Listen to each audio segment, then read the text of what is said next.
Ofertamos dos cursos, que son dos diplomas en anestesia. Uno de ellos es un diploma, digamos, que sería básico, y otro sería un diploma avanzado, que aunque comparten mucho temario,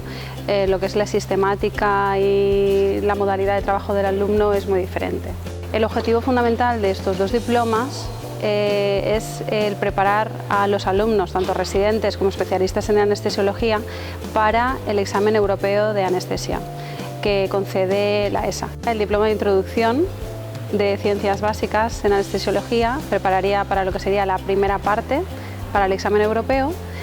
que es un examen tipo respuesta múltiple, y sin embargo el diploma avanzado lo que prepara a los alumnos es para la segunda parte de este examen, y la sistemática es muy diferente porque es un examen oral, con lo cual todo lo que es el desarrollo, el tener conceptos sólidos en los que se pueda elaborar una pregunta o caso clínico es muy diferente. La realidad es que este diploma ha tenido un auge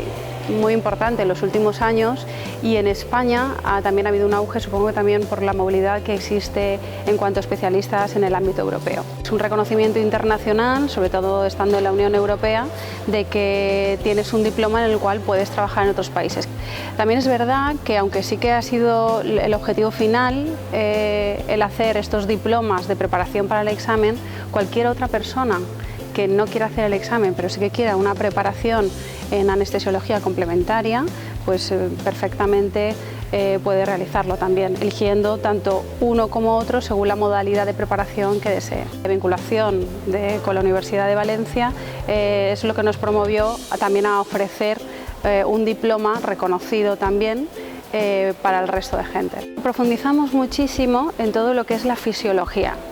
que sí que es verdad que en la práctica clínica habitual pues muchas veces hay conceptos muy básicos que se van olvidando, pero no solo profundizamos en aquellos conceptos básicos, sino que vamos un poco más allá. El aprendizaje que tú haces como médico residente cuando tienes pues escasamente 2 años de formación, una vez cuando empiezas a estudiar otra vez todo lo que es ese temario de especialista, pues 10 años más tarde muchas veces